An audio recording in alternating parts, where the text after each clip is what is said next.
Joe Goldberg is back again.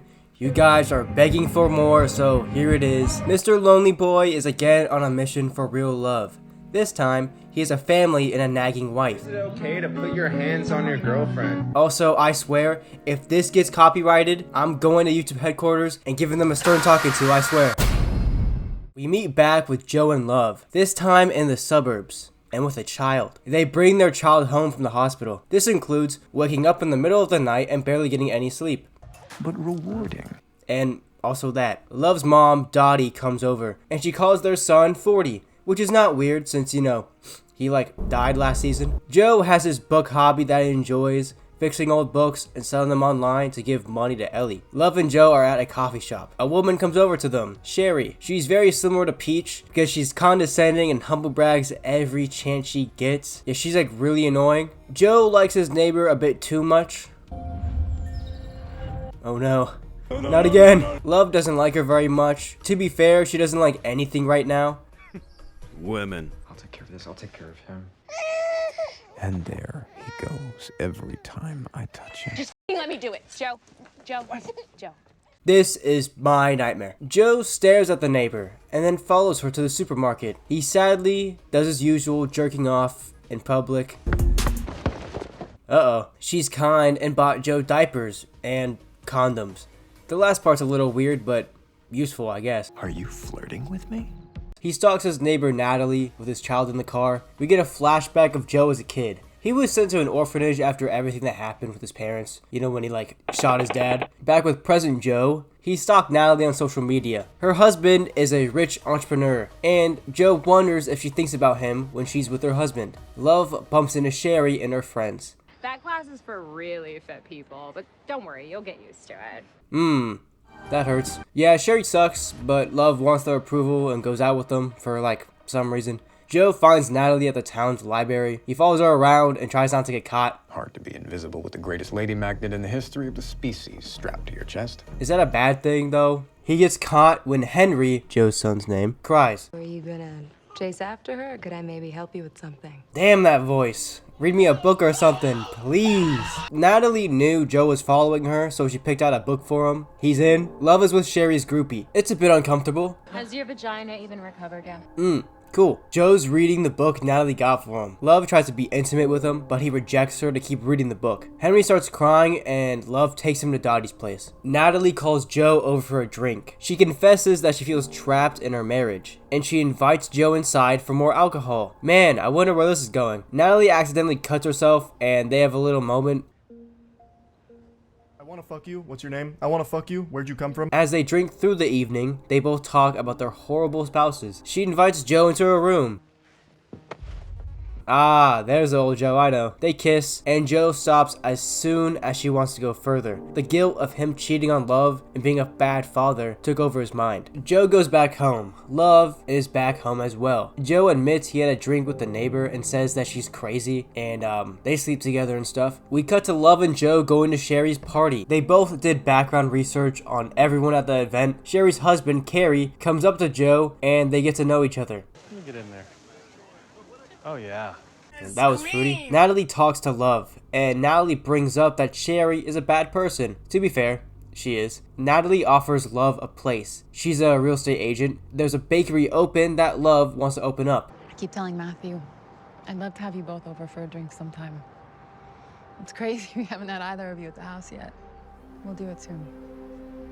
Uh-oh. Love confronts Joe about sleeping with a neighbor, and they argue about everything under the sun. Kids, murder, you know, normal stuff. They feel better about talking and decide to go home. Joe takes care of the crying baby and is determined to leave Natalie alone. We end the episode with Natalie showing Love around the place she was talking about earlier. Joe had a box of Natalie's things, and Love found the box and was not very happy about it. As Natalie shows off the basement, Love finds an axe and chops Natalie in the head with it.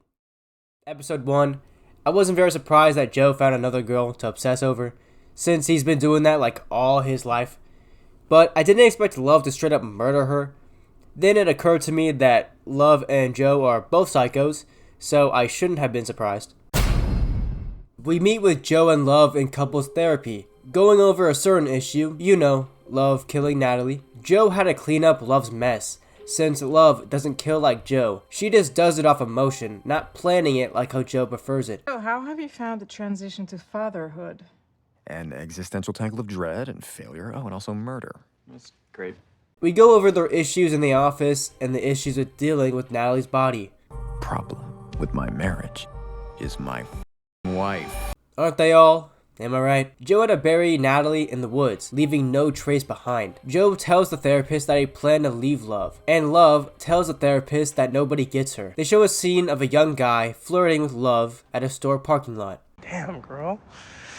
So you got a new town, new baby, new bakery, banging body. Love admits she felt guilt for liking that a stranger made her feel good about herself. Joe also admits to the therapist that he was staying with Love for the child. When they come home, it's a bit awkward. What I'm hearing is that you would really like some alone time, so I'm gonna go take Henry and let you work in peace. Oh, what is it? We cut to them at a kid's birthday party. Mom was watching the baby, and Dottie has a bit of an expiration time. Alcohol, pills. It's no judgment. I could only imagine what she's been through. Ugh, I could cry right now. Man, I hate her so much. Get that. No, baby. Oh, baby girl, no. You have completely spiked their blood sugar, Love. Brother, kids, why are you upset? Sherry's husband tells Joe about the rings everyone wears in the neighborhood. They contain a GPS that Natalie's husband tracks. Love and Joe go into the woods and dig up Natalie's body. They find her ring and rebury her into a different location. It also started raining. They go to a construction site to throw Natalie in. Back at the therapist's office. I'm not a violent person. Sure, buddy. Sure you aren't. Joe confesses that he fears that no one will actually love Joe, the real Joe. She also fears losing someone if they see the real them. They go home and bone. I would absolutely kill for you. Love, I would kill for you too. Aww, two psychopaths wanting to kill. Woohoo! They both set up the bakery, and they also set up a cage in the basement, both of them hiding keys just in case. We end the episode with Love going over to Natalie's husband's house. The young guy from before, Theo, is there. He's the stepson of Matthew. Later, the police show up to Matthew's. Episode 2. It's weird having a murderous couple and them being the protagonist. With a lot of these shows, especially You and Dexter, they are the bad guys, but we root for them not to get caught. In my opinion, Love is also way more unstable than Joe. Love acts on emotion and doesn't prepare for the actual consequences of doing what she does. The news station loves that Natalie disappeared, since it's the only news worth covering in the small town. Love is worried. Joe tries to calm her down, since he's dealt with this type of attention before. Miss Grandma comes over to watch over Henry. Love goes to work. Joe's at the town's bookstore. When the librarian and her coworker start talking about Natalie, he sneaks off to listen to the news. Sherry threw Natalie's husband and Love under the bus, which is great for Joe and Love. The police talk with Joe since they saw him talk to Natalie a day or two before she disappeared. Masturbation saves the day for now. Theo comes over to Love's bakery. He has no money and begs for food. He seems like a decent guy. I hope he's not a douchebag. Henry is sick. Love calls the neighborhood to let them know. Joe has the measles. He's a bit dizzy. Or are you in the middle of something? And a bit crazy. It's like a very weird dream for a while. He disappears and reappears in different places. Joe then attacks himself. Matthew is standing over him. Joe was caught in the backyard, trying to jump Matthew's fence. Matthew took him into his house and gave Joe some meds. Matthew and Joe relate about fatherhood. Joe starts to feel bad, because Joe and Love were going to frame him for Natalie's disappearance. Joe goes home. He kept the scarf that he was planning to use to frame Matthew. We end the episode with Gil, the guy from the birthday party. He tells Love that his kids gave Henry the measles.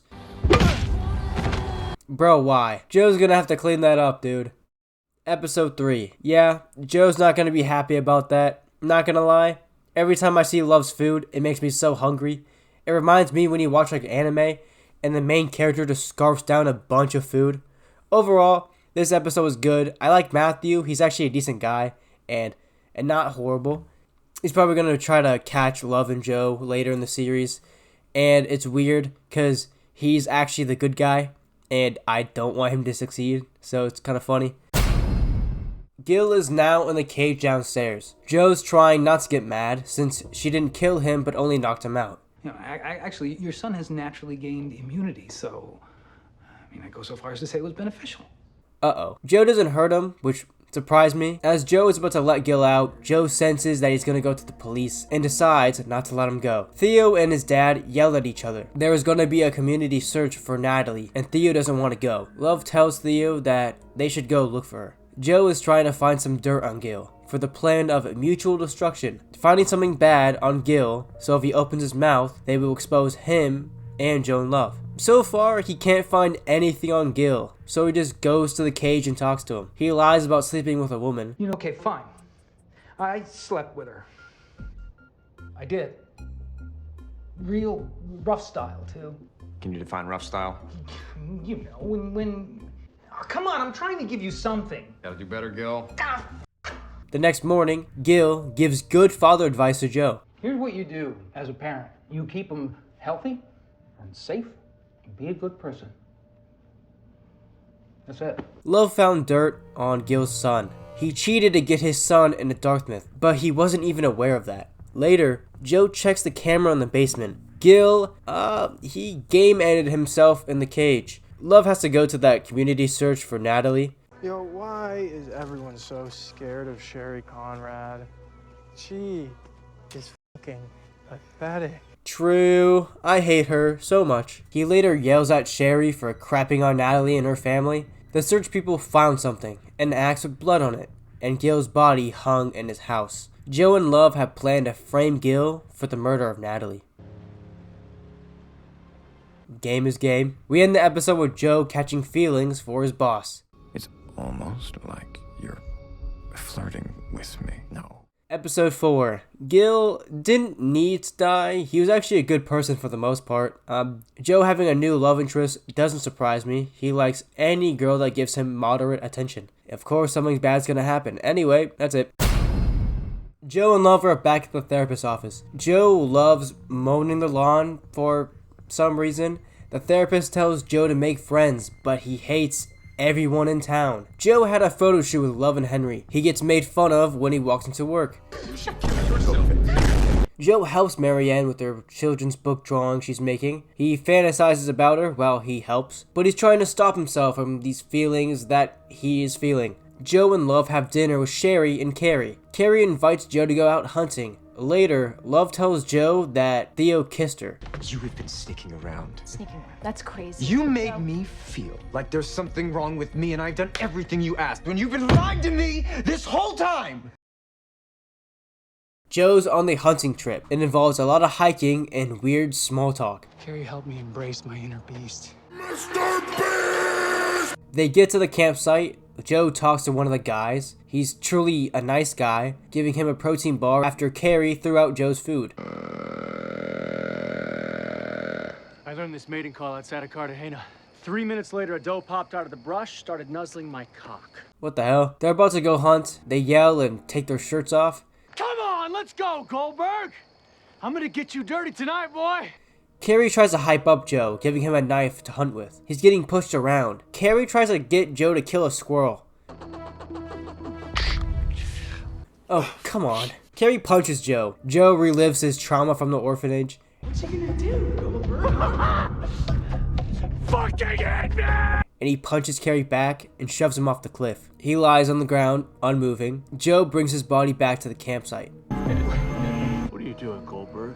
Oh dang, he's alive. Carrie isn't mad at Joe. He instead hugs him. Joe starts to cry. He's finally been accepted into the group. Joe actually smiles and laughs with them. Love picked up Theo at the town's police station. He drove drunk on a scooter. He takes Love on a scooter. Theo admits that he can't stop thinking about Love. They make out and then bone. Joe comes back from the hunting trip. They also bone too. Good for them, I guess.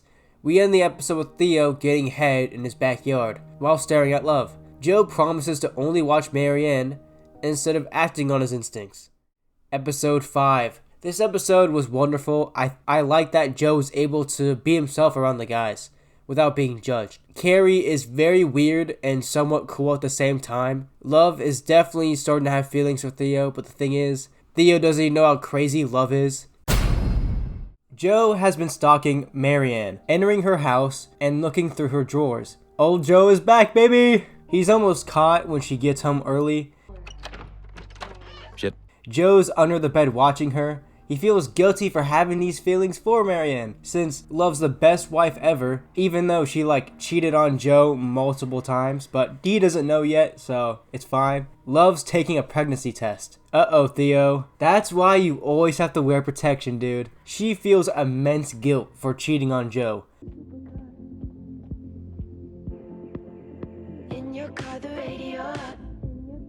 Ah, that's the reference to that one movie. Love gets mad at him. Theo wants someone to talk to, because his dad is still brooding over Natalie, and isn't the best father figure ever. Do you think of me when you have sex with your husband? Good question. Also, bro is so down bad, it is wild. Joe and Love bang, but Joe starts thinking of Marianne, and Love starts thinking of Theo. What's funny is they both are feeling guilty for cheating, mostly Love. But Joe is stalking the girl he likes, and Love is just actively cheating on Joe. I mean, it's kind of funny, I don't know. Anyway, Joe sneaks into Marianne's office, still trying to find dirt on her to make himself not like her anymore, something dumb. He finds some paperwork for child neglect. He basically just gets the ick and stops right there. Brother, Love went to a get-together party to learn how to be a good mother, but she just gets vague answers. You don't feel how incredibly green your own grass is? Is it possible that you don't want to succeed? That you feel guilty for everything that you have and you sabotage your own happiness? That's honestly fair. Sherry and Love's mom are both being the annoying influencers they are. You are a shining light for us all. Ew. Love has an argument with her mother. She revealed that Love might be having a baby on social media, which is uncalled for. I gave you the world, you ungrateful little bitch. Oh, that hurt to watch. Theo stumbles in his dad's room. He's been investigating everyone in town, including Love and Joe. Uh-oh, someone's gonna get caught. Joe's at work. No, you don't have any rights, you fucking junkie. What the hell is happening? Ryan introduces himself to Joe. He's Marianne's ex-husband. I didn't ask for your help. What part of stay out of it did you not understand? Was that too hard? You really had to run up here like some white knight and get right in the middle of my shit? You're crazy! Which is 100% none of your goddamn business, Joe! Dang. Joe realizes that he has mother issues, which, I mean, that's obvious. He wants to save every girl he's been with, which is good on his part, realizing that that's the pattern that's been set since he was really young. Joe is sitting in his room trying to reflect on these issues. He gets a call from Marianne to come over to the bookstore. The sprinklers went off in the bookstore, causing all the books to be mostly destroyed. Marianne apologizes for how she acted. Joe helps around, drying off the books to salvage them. We also learn that Marianne came from an orphanage as well. They relate to each other, which doesn't help Joe's feelings, and Joe later asked about her relationship problems. Marianne tells Joe that her and Ryan used to be addicts, but Ryan got full custody of their child. They also make out after that. Sherry gives Love advice. It's actually not horrible, saying that true love requires work, and that soulmates don't exist. You know, that sounds true. Theo visits Love. He reveals that his dad hired a PI to stalk people in the neighborhood, which Love is obviously not happy about. Joe goes to the bookstore. He tries to talk to Marianne, revealing that he's gonna leave Love. Or not. Joe goes home and finds Love worried. She tells Joe about what Theo told her. Love decided to seduce Theo and use him to get information about what his dad is doing. Episode 6. It's really starting to get more interesting. Love and Joe are having a fallout, and it is wild to watch. Also, they both have their own Beck to obsess over, which is interesting. Sherry is actually getting less irritating to watch, which is a blessing because I wanted to strangle her so many times. Honestly, this show is piquing my interest more, since there are so many paths that can be taken. Will Theo die? Will Marianne die? Any of these situations are possible, because Love might just go mad for a second and kill Theo or Marianne. Honestly, either way it could go, because she's a crazy bitch. Love strips in front of Theo. She's basically using the Matthew stalking the neighbor as an excuse to express her real feelings for Theo. Joe doesn't care at all, since he's still thinking of Marianne, all the time. Theo visits the bakery. He's a little confused over the mixed signals with him and Love. I still can't believe this guy's supposed to be 19 years old, it's wild. He's a year older than me, and that is a wild situation to be in. The actor is actually older than Love, which is also weird. Anyway, Love asks Theo about seeing what his dad has on her family. This is like a major trigger for me. You know, I can't help but worry when people have information on my family. Man, she's like good at using people. Joe stalks Marion's ex. He's basically the worst guy to talk to at any gym you go to. He also doesn't even pay attention to his daughter, and he hates Marianne. Later, Joe sneaks into his house and spikes his supplements with Adderall. Joe and Love went to a party that's at the library. Love is the caterer for the event, and Sherry takes her away. Love and Marianne talk. It is slightly awkward, and right then, Marianne's ex-husband shows up. Joe's a bit confused since he overdosed his food. The blind guy Joe works with tells Joe that Marianne's ex doses all of his drinks anyway, so those drugs did nothing, but maybe give him a little more energy, I guess. I don't know how drugs work. One taste. What is this? A sociopath's power play? Sherry offers to have a foursome with her husband, and Love and Joe. Also, Love's mom kidnapped Henry, so that's cool. Do you want hot sauce? Just put the fries in the bag, bro. She burned down one of her buildings. Love takes her home. But I have a new purpose now, and that's protecting my family. From you. How can you say that? I'm your mother. I think having no mother would be better. Damn. Okay. The next morning, Dottie tells Joe that Love perhaps killed her first husband. Well, that's comforting. Later, Love brings up what Sherry told her. Joe thought it was a joke at first, but he comes around to the idea, I guess. Episode 7. This episode was decent. It was a little slow this episode, but overall it was good. Sherry and Carrie wanting to sleep with Joe is so weird. Did not expect that. Joe did not expect that at all. I mean, if my wife said we should have a foursome with a couple, I would be weirded out. I wouldn't like that. That's weird. Joe and Love talk about the swinger party that might go on, might not. Joe goes to his coworker for advice. Have you two always been monogamous? Are you asking because I'm gay? Yes. Marianne wants to end their situationship that her and Joe got themselves in. Ryan comes to the library to pick up his daughter, and is still douchey. Joe and Love talk about their freaky fantasies. Yuck. Sherry and Carrie and all of them talk about the swinger party crap.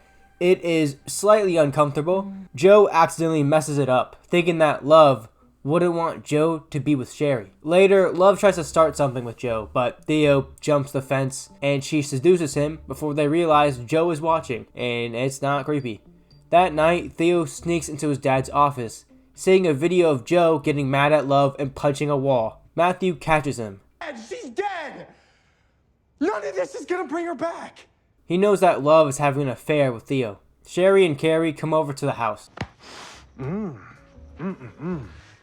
Is that Blue Day Chanel? It's the dildo of the fragrance industry. They're about to get ready to rumble. I want to show you what I set up in the bedroom.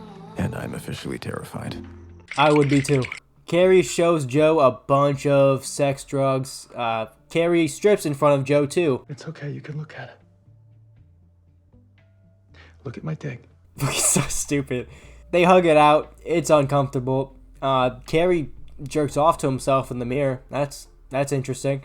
Marianne calls Joe. She's having trouble because of douchebag Ryan, and Joe offers to help her out, but he's called away by Carrie. The weird foursome starts. Yeah, I can't show any of this. Basically, Joe thinks of Marianne the entire time, and Love could tell because he was closing his eyes, and yells the safe word. Love confronts Joe about it, and then she starts yapping about Natalie really loud. In addition to being mother of the year, I had to run interference on one of your patterns. I killed Natalie for you. Yep, they definitely heard that. Joe and Love check to see if Sherry and Carrie are suspicious of them. Carrie and Joe fight. Joe stabs him twice.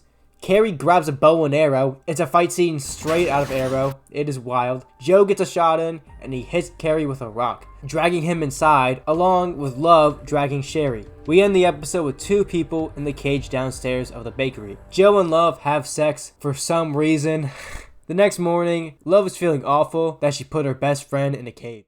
Episode 8. This episode was really good. It was action-packed. Also, how did Carrie lose that fight against Joe? Carrie is jacked, knows how to fight, I think, and is basically Oliver Queen, but just like kind of gay. There was a lot of sex in this episode, which, it's not like I'm complaining or anything. Carrie and Sherry are still in the cage. Bro, he's so jacked. They're actually pretty calm for them being locked up by the people they were having sex with. So, I don't know, normal for them. I have some absolute weirdos in the basement. Joe's cleaning up the mess from last night. He keeps the drugs that Carrie brought with him. Marianne is upset. Ryan is friends with the judge. They were doing a custody battle thingy, and now she knows she's probably not going to get custody of her daughter. So that's not cool. Ryan also got a new job in New Jersey, and he is probably going to take the child with them. So Marianne is not happy at all. I killed someone.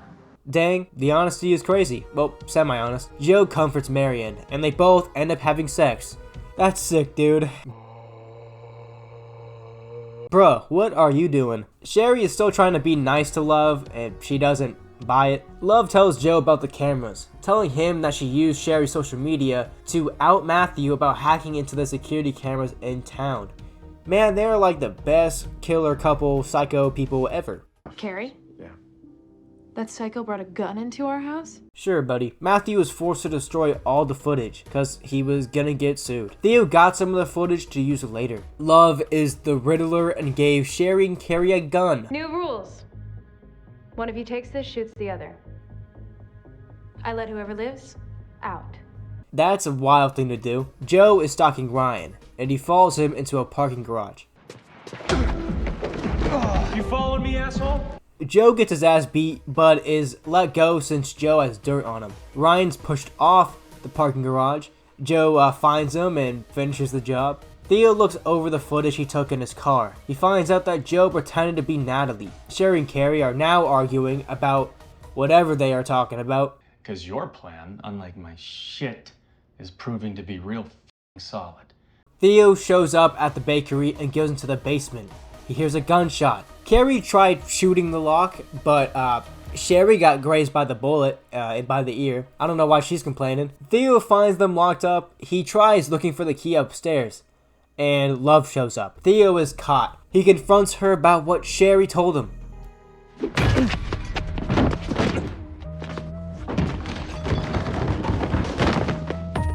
Well, that sucks.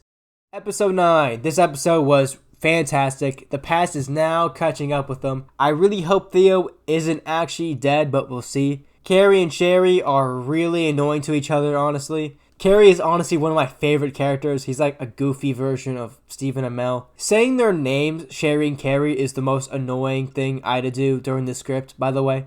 That's horrible to say. Joe cleans the blood off his clothes.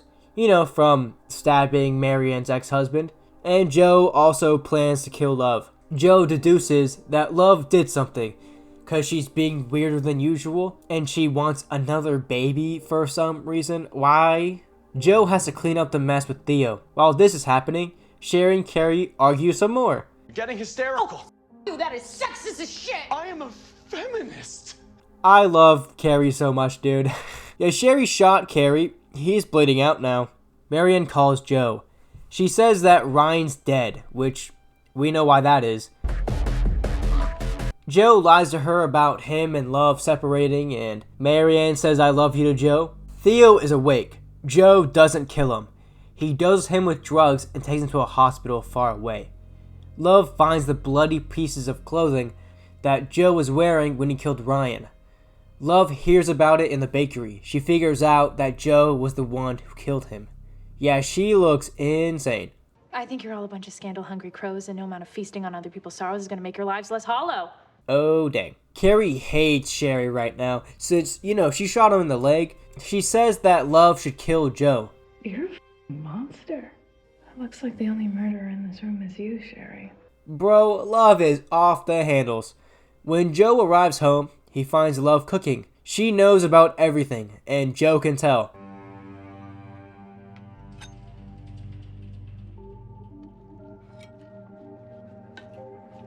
This is the most intense dinner I've ever watched in any television series I've ever seen. It is really uncomfortable. She wants to know if Joe loves Marianne. Yeah, it's getting really intense now. Joe brings up Theo since he knows that she was having an affair. Along with that, Joe brings up a divorce. Love, I want a divorce. Yeah, that's a scary look. Love tells Joe that she killed her ex-husband James, drugging him with a certain drug, but she used too high of a dose, and states that she didn't make the same mistake this time. Oh, no. No. Do I need to point out that none of this would be happening if you hadn't grabbed a weapon? Matthew sneaks into Joe and Love's house. He sees Joe tied up, and he figures out that Love killed Natalie. Matthew leaves Joe tied up and paralyzed.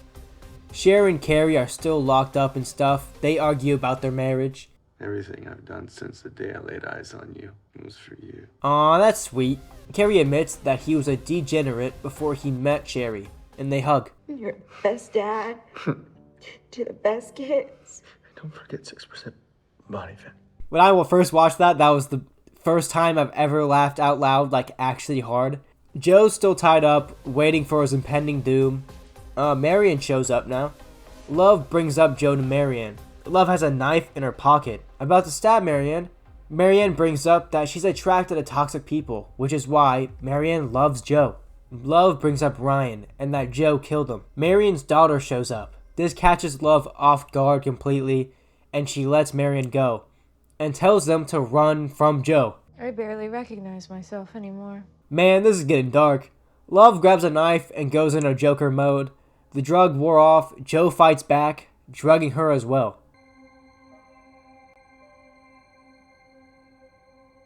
Oh dang. Joe drops Henry off at Dante's place, the coworker guy. At least he's leaving him to a good family, that's kinda good. Joe drags Love's body to the kitchen, setting it up as a suicide. He chops off some of his toes and puts them into a chicken pot pie. He later writes a letter of love confessing to all the crimes she's done. Joe starts a house fire, and he's officially starting over. There's a slight epilogue. Matthew and Theo are doing better. Dante and his husband are doing well with Henry. Sherry and Carrie have a TED Talk about their cage experience. We end the season with Joe in Paris, looking for Marianne. Overall review. Season 3 of You was wonderful. I like how each season, Joe gets better and better at killing, showing that he's growing as a killer. But like not as a person. I like that. I can't tell if Love or Joe is the worst guy or person in the series. They're basically the same in most regards. I like Theo a lot. I'm glad he didn't die. It still freaks me out that him and I are practically the same age. Likewise, I like how this season offered something a bit different. Trying to blend in, not fully, about Joe obsessing over a girl even though he does that exact thing. It's more about how Love and Joe can coexist in the same house, and they end up not doing that. Anyway, that's the end of this recap review thingy. Let me know more shows or movies to review. Thank you guys for the support.